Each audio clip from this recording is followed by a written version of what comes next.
Hi, this is Dr. Steven Seiler. You guys know that I do some research on endurance training. I talk a lot about physiology.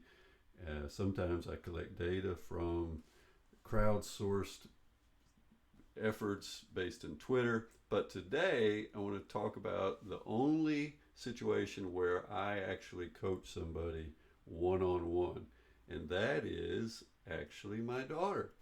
And since it is her rest day, I was actually able to get her to come down to my home office and chat with me about the training. So, hi Siren, how are you? I'm fine, thank you. Well, you like to talk about how you perceive training, so I want you to tell us a little bit about yourself. You've been a sports-oriented kid since pretty much day one, but what if tell us a little bit about that. Well, I've been doing sports my whole life. I used to play soccer from age like 7 to 12 or something.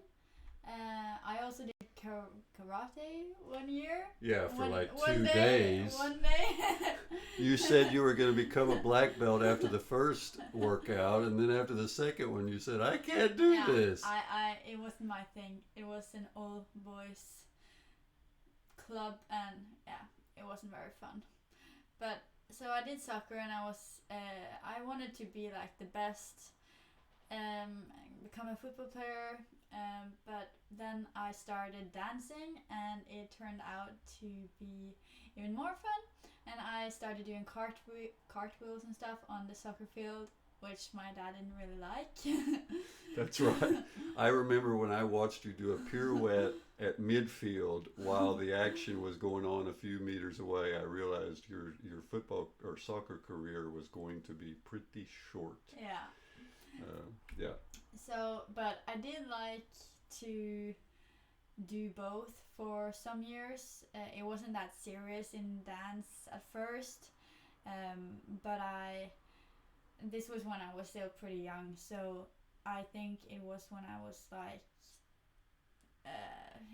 11, 12. I just quit soccer, and then I focused only on dance, and it wasn't super serious at first, but I started competing already at age 9, and we drove into Oslo like once to 2 times per month actually.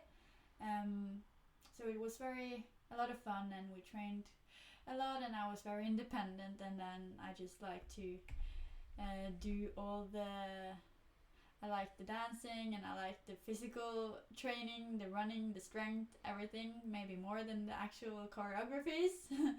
But You're not exactly an explosive no, kid. I mean, I can't not say by that. nature. You never won a 60 meter or anything, but if we look at these pictures, Yeah. you did manage to get pretty decent at split hops and jumps, and you were just a product of training, I would say. Yeah. You worked at it pretty Yeah. damn hard. Um, but if we go back, you also did a bit of track and field when you were younger. Yeah, I was there actually. with you at the local track club. You weren't bad, and it was very all around. You did everything from Yeah, high jump I to did all events.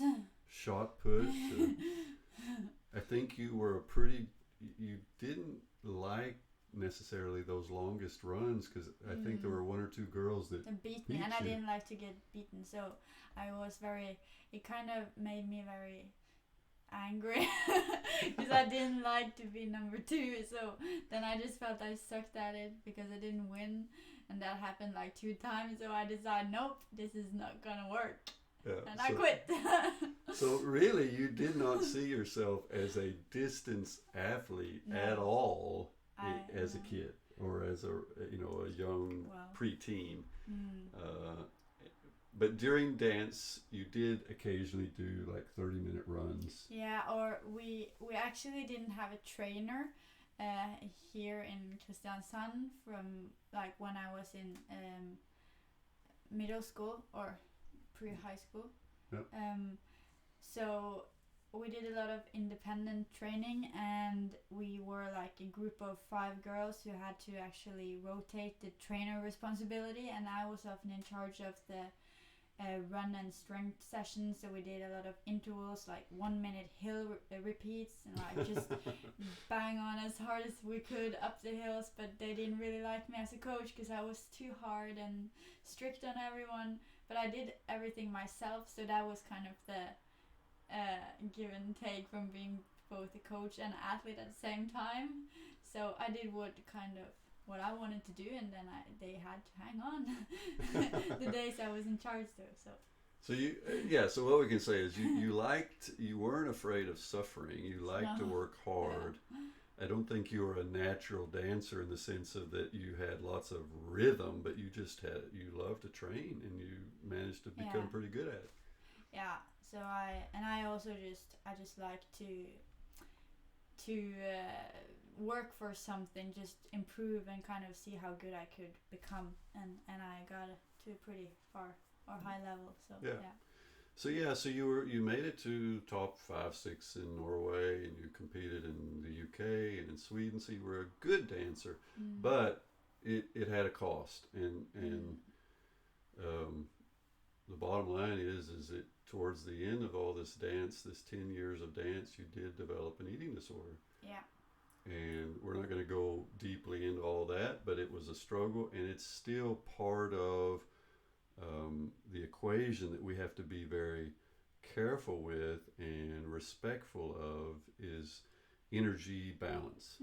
So that is, at least for me as a dad and as a coach, something I think a lot about when working with you, and I know you think a lot about it. So we just want to, full disclosure, that is part of the equation, and it will continue to be, in the sense that you're doing a lot better now, but you still have to think about it. I have to be probably more aware than many people, but also I think that it is an issue that a lot of girls actually struggle with, and it's not spoken as much about, but I do know that it's important to just be honest about it, and dare to open up about those issues, and say that it happens to more than you may think.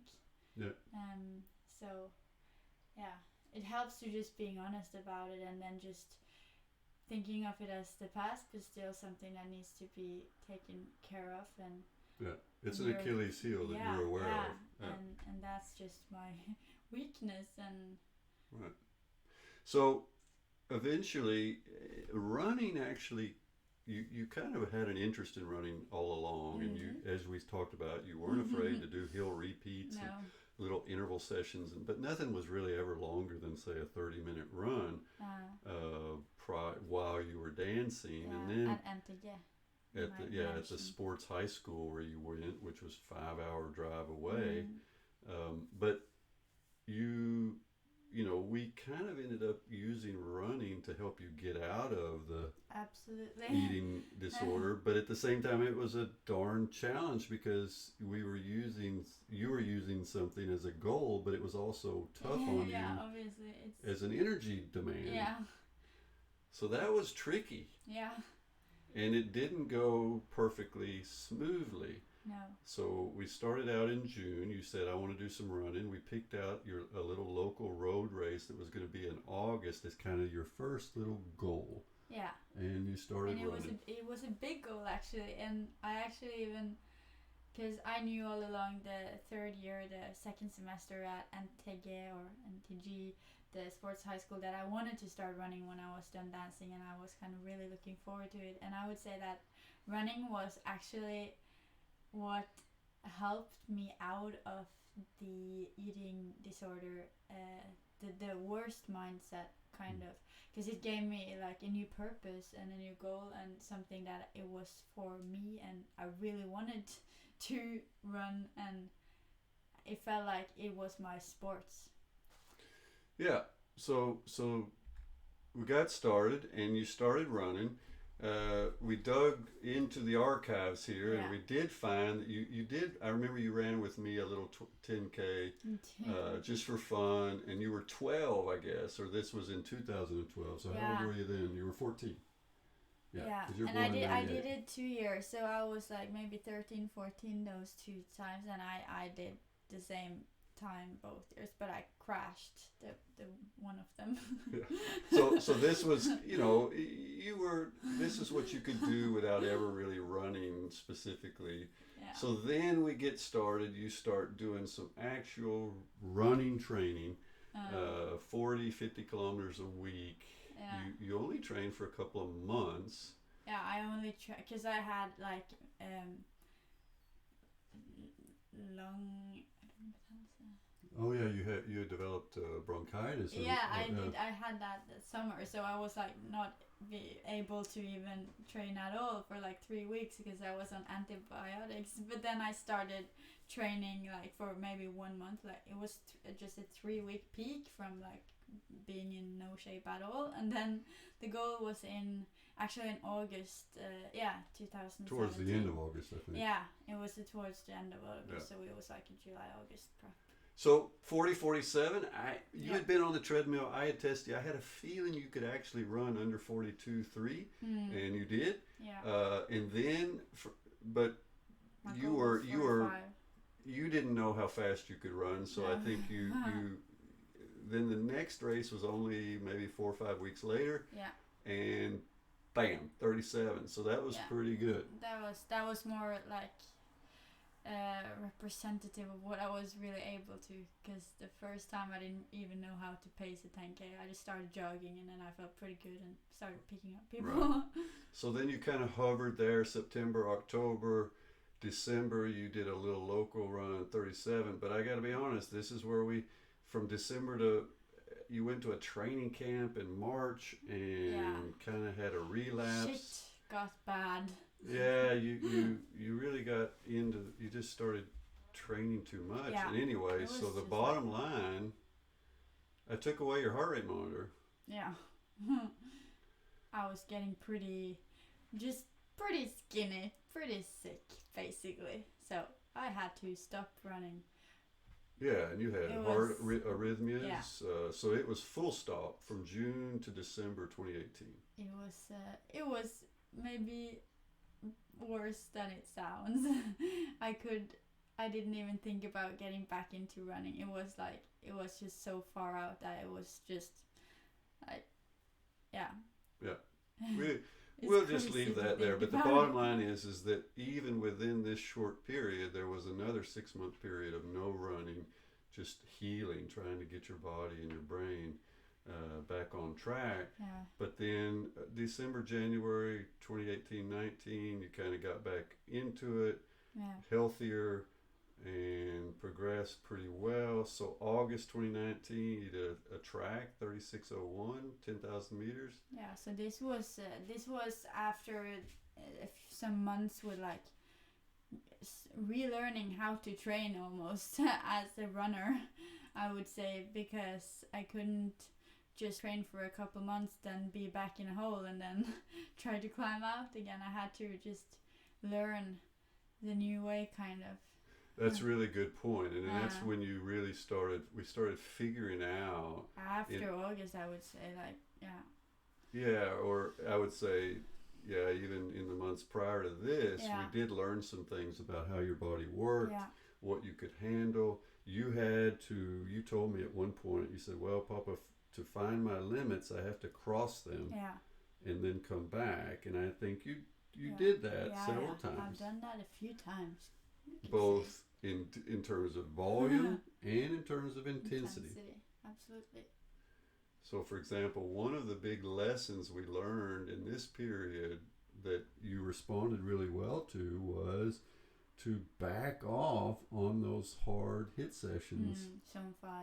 Yeah, because you were climbing up into zone 5, even though the prescription, based on my research, said that you would be in zone 4, but you just pushed yourself every workout like it was a race.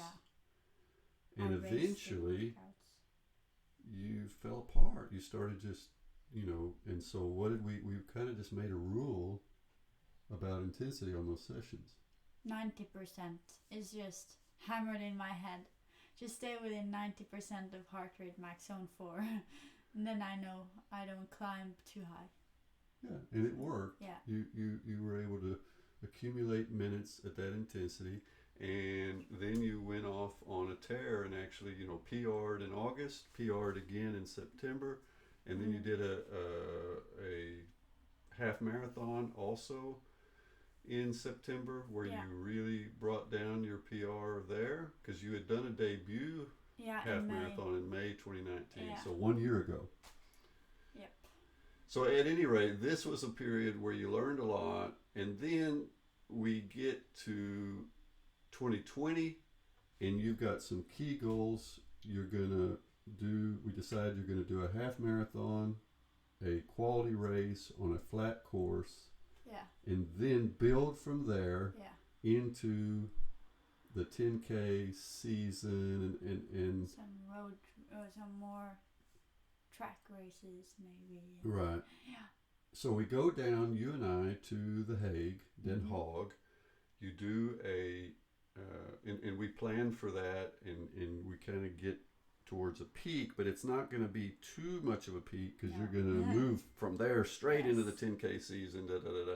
Well, you set a PR, and it was a great, you had a great race. Yeah, it was probably my main peak, you could say, for at least this this season, because I originally thought of it as just learning how to really go from a base period in December, January, and then starting a build up towards the race with like more specific workouts. But yeah, when I prep for something, I kind of like to go all in and try to do the best that I can. So it became a pretty big peak in a race that I'm really proud of. So it was a good experience. It was a good experience. You had a good race, a wonderful race, but it cost you much more than you realized. Yeah. That whole build-up, that 5-week build-up, and that race cost you an awful lot. And then when you and I got home, we went into lockdown, quarantine, because now Corona hit, the COVID-19 whole deal. So the season was suddenly totally disrupted. Yeah. And you didn't handle that terribly well.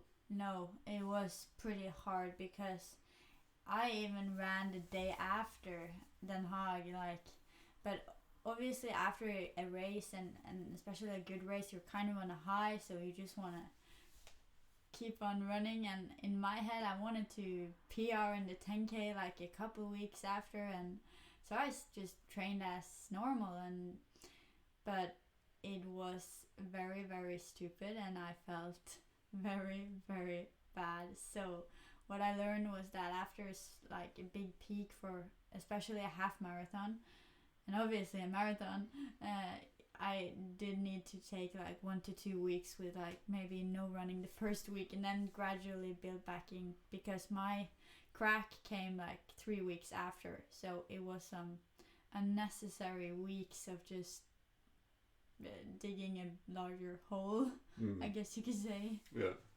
So between March and May, you had a kind of a dip. Yeah. And schoolwork was also playing in because you're a senior doing your bachelor's. It was in the finishing stages of my bachelor, so that was obviously pretty tough as well. Right, and you do everything all in, typical clever girl that's going to be number one in everything, and the stress is cumulative. Yeah. So you don't handle that terribly well. No, it's a little hard to try to do perfect in both areas, I guess. And so I've just learned that when I have something like, say, a bachelor degree or a big task or something in school, just focus on that for a while and then go back to, say, running or another focus. Just Right. But In the end, you came out of the hole, and in this lockdown period, April. yeah, from about April, started Mm. getting better, and you decided you wanted to do this so-called virtual 10K on the national holiday of Norway, the Norwegian Independence Day, which is the 17th of May. And 6,000 people were entered, but they obviously couldn't all come together, so everyone was turning in their performances from home. Yeah, Strava, or yeah. Yeah, and you're one of these Strava people. I'm not, but you're on Strava. But at any rate, so we said, well, we're going to run it on the track so that it is absolutely Legit. certifiably legit. Yeah. I was your lap counter and bottle holder kind of person. We had thought about me riding along beside on a bicycle, but that turned out we knew that was going to be a dumb idea. And it was a bit windy that day as well. It was very windy, actually. So you did that, but we'll come back to a bit of that. But I want to just show, if we talk about your training today, just in very summary, in a summary way. Obviously, it's influenced by me and my research. And my experience. and it's mixed in with your experience and your personal little tweaks and adjustments. And it seems to be working. But the volume has progressed. Your weekly volume has at least doubled or more since you started. Your long runs have gotten longer. And you handle those well. You like to run long runs? I think my long, easy, when they're easy, like long, easy runs is one of the sessions I handle the best, because I don't usually feel bad in my legs or anything, so I just can keep going. And you have a maximum heart rate of about 185, 187, somewhere in there now. In your long runs, you don't typically go above about 130, 135 heart rate. No, I typically stay within between the 120 to 130 when it's just easy. Like say yesterday, I talked all the way though, but then I was like at 128. Say, right. Yeah, at easy pace. Just still some good. So I have to give you credit when it comes to my, hard expectations. When it comes to green zone and staying in the green zone on easy days, I think you're good at that. Yeah, it's just a given almost. It just feels normal or right. So, and you still mostly just do one running session a day. You've tried a few sometimes 2 sessions in a day. But I think that energy intake issue gets a little bit dicey. Yeah, I don't feel like it takes more than it gives, because all it really gives is some extra kilometers in the bank, I guess you can say. And I still feel that quality over quantity still is best now. And I do usually all my easy runs are typically between 14 to tops 18, but typically around 16 kilometers. So I like to just do one a little longer than too short. Right. And we do train very polarized, which we'll show you in a minute. So most of your training, as we mentioned, is under that 70% heart rate max, even a bit lower. Yeah. And I think the other big lesson we were alluding to was this: the HIIT sessions, the high intensity sessions. We've kind of made sure that most of that is in what we might call zone 4, that 90% area, not 95. Yeah. It's a small difference in numbers, but man, it's a big difference in recovery. Yeah, it is. But I will, in my, for example, 5 by 8 minute sessions, like I like to try to get all the intervals with an average heart rate of like or 90% basically. So at the end of the 2 last minutes, I will typically climb up a few beats higher, so I will go into zone 5, but the average for each interval is zone 4. And zone 4. The final thing on this is just on the general side, and maybe it's one of the most important things this year especially. That we figured out is just going from a 7-day to a 9-day training cycle, because you, like very many others, you want to squeeze too much into 7 days, because that's kind of the unit of training measurement. And what we were finding was it was just not adding up, and we couldn't do it in that polarized way that we felt, or I felt, you needed. So eventually, I guess from January this year, we transitioned to I think we started with 10, but now it's gone to 9 days. And it just gives us, or gives you, a couple of extra days of easy running that I guess psychologically makes it easier for you to handle the plan. Yeah, I like to just call it I have a better flow because it is like if you finish your long run on a Sunday, and if you were to begin a new 7-week cycle and start with a hard session Monday, then I'm not ready for a hard session the day after a long run. So then it kind of is more of like putting in those extra easy days just between the hard efforts, like on a continuous basis, so you don't, you get a good flow. And I think it's important to mention that those easy days are not just, what should we call it, trash miles or unimportant. I would almost say that's where, that lays the foundation.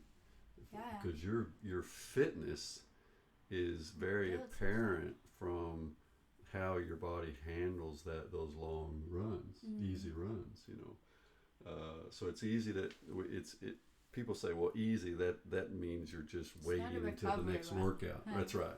We don't do recovery runs. We do runs, and then if you need a rest day, you take a rest day. Because when I'm running, then I wanna run like, but I still keep those easy days easy, but then also do the strength sessions and a lot of core stability exercises. So it's training, but it's not about pace or time, basically. Right. Well, here's a lactate profile. Now, we haven't been in the lab for several months now, so this is probably not exactly right. But just for people who are watching or listening, this just gives a little idea. When we talk about easy, she will be below this line.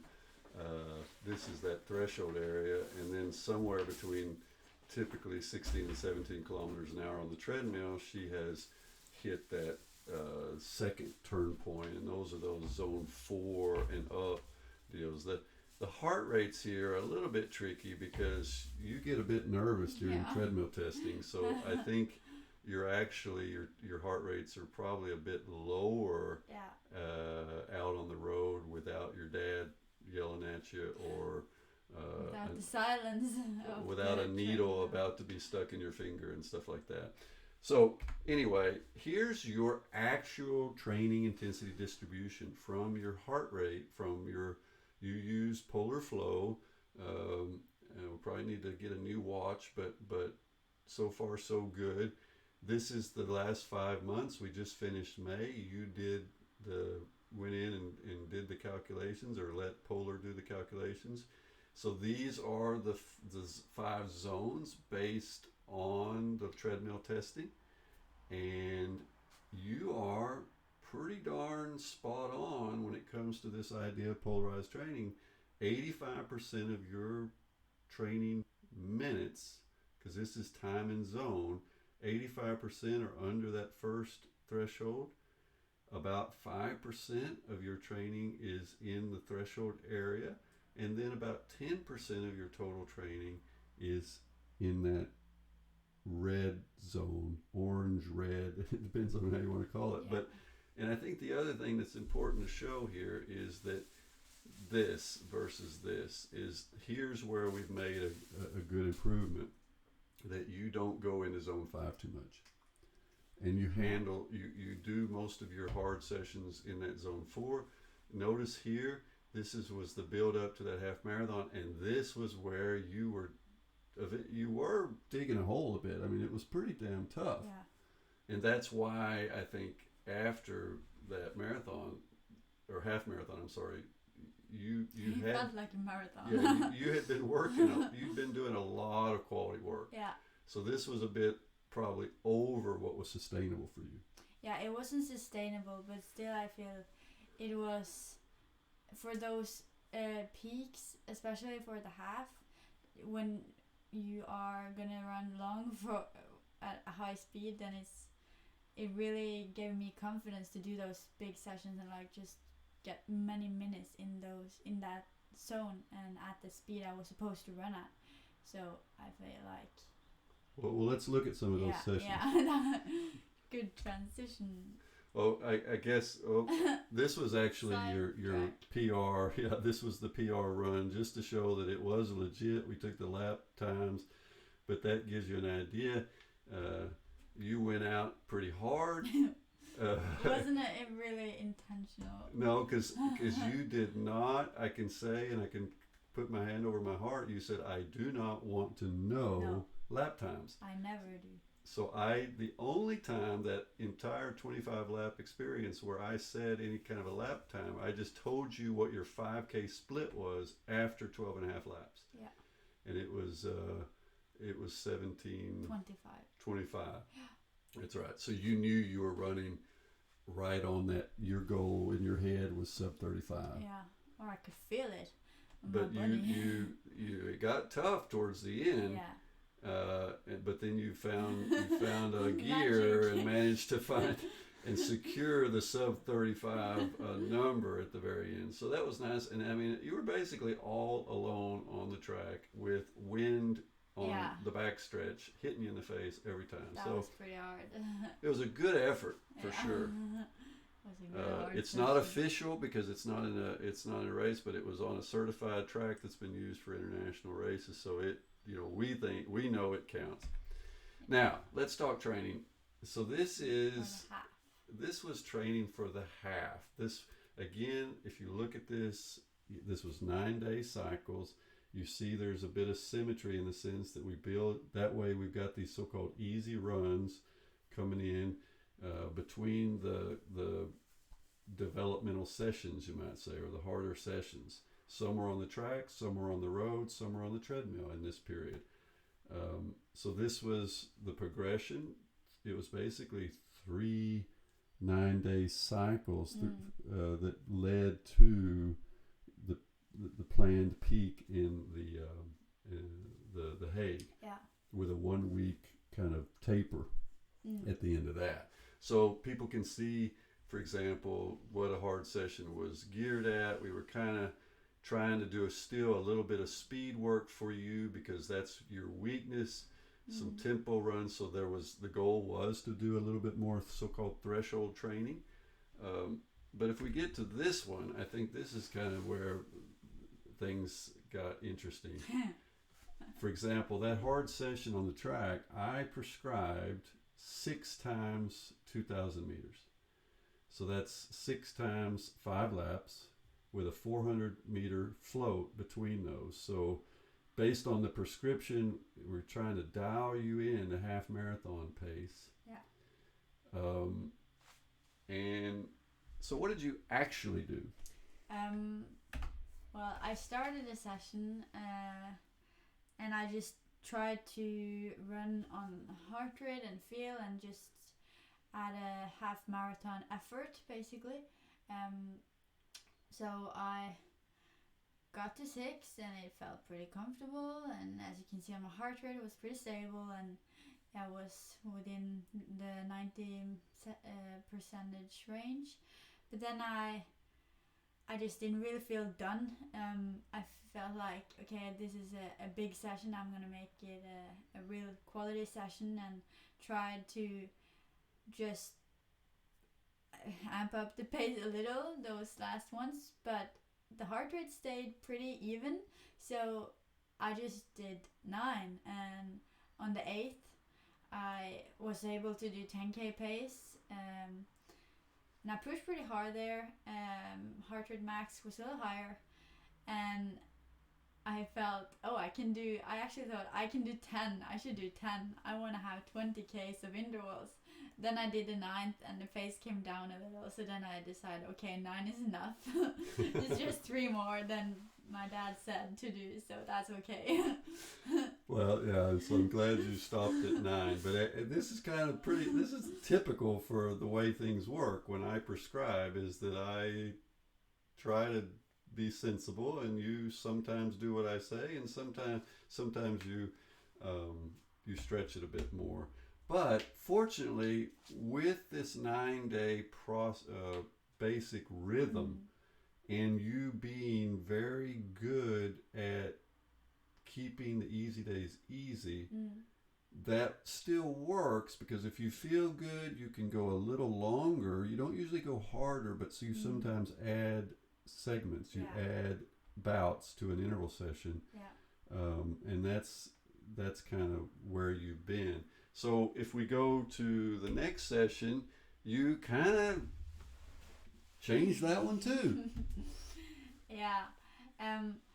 Well, this was a typical bread and butter workout, I guess. 8-minute intervals at like 90% average, zone 4. So this was on the treadmill, and I felt pretty good that day. I had like a little snap in my legs and body, and these sessions you kind of have to mobilize for and really be ready for. So, but I did 8 minutes and I felt pretty good. So I just continued running. I thought maybe I can do 16. I don't need to do as many intervals. I can just make them a little longer.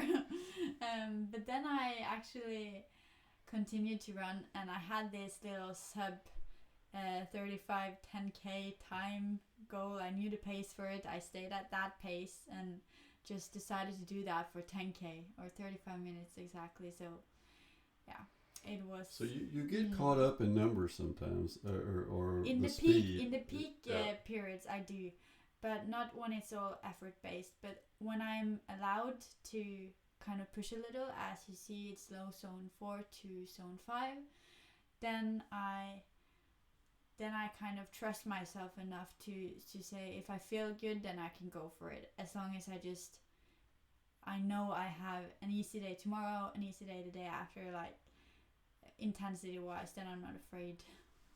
Well, and when I saw these two workouts, and now we are about 20 days out from The Hague, I knew you were ready, actually. I knew you were going to be able to run fast if you didn't do anything too stupid in the next 14 days. Because I said, this translates to a really clear PR for you for a half marathon. So the only thing that can happen between now and then is it can go down. It won't get better. Yeah. And I think that was pretty true. It didn't go down, and you managed to put this out on the course. So so this again was the process that towards a peak, but you kind of peaked a bit earlier, and you intentionally decided, for example, that in my head this was going to be one of the hardest runs.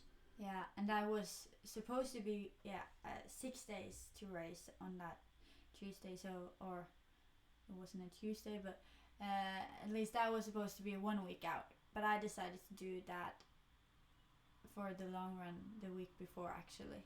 So you made this one easier. Yeah. So that's in it. You made the week before harder. You made the next week easier. So you kind of changed the progression, and it felt comfortable for you mentally and physically. Yeah. So this has kind of been the give and take that we do within the kind of agreed upon structure. Yeah. So now, just to finish up, now you want to do a 5,000 meter on the track. Yeah. Why? Because you're not exactly a speed demon. No, I have never done a real 5,000 meter or a real 5K actually, but I know for sure that I need to get faster and more powerful for these shorter distances. So like even the 3K, 5K. To be able to potentially do a really good half down the road. So I want to work on my speed, and I also like to have a goal to and a process, something to work for, and maybe something I'm not super good at, or not my main event, but something I can get better at. So that's why I want to do it.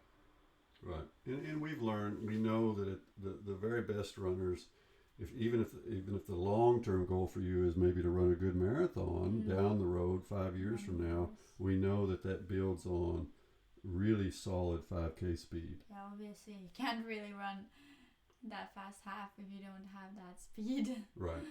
So this is where we're at now. Is you're going to have a 5,000 meter in Oslo at the end of June. Sorry, Yeah. we're in June now. 29th of June. You're going to race in Oslo with some good people.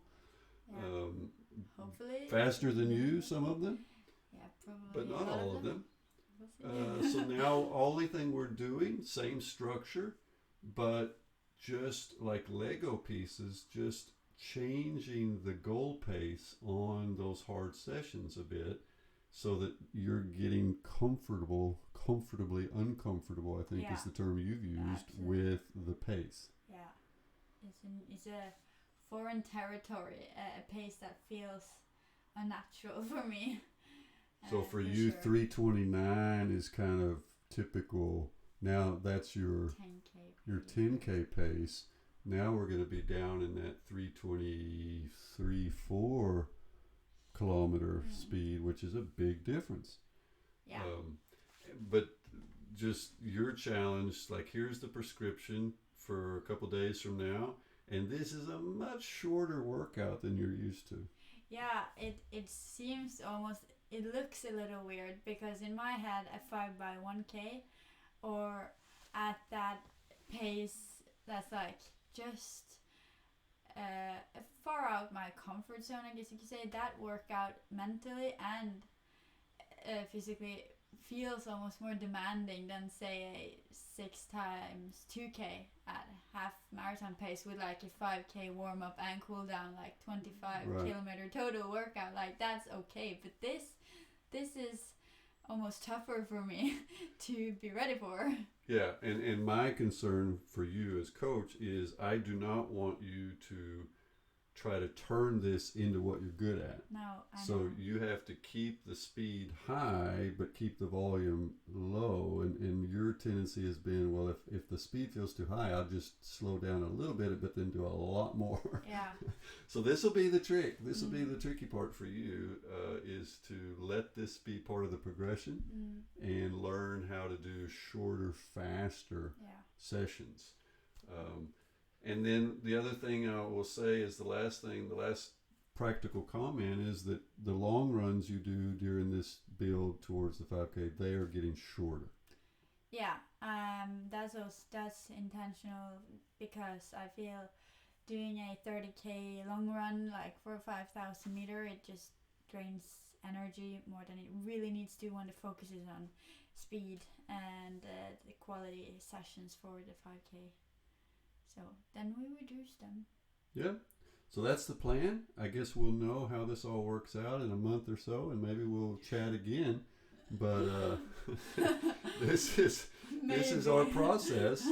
And today is your rest day, so I know you want to get out of here. So we'll stop there.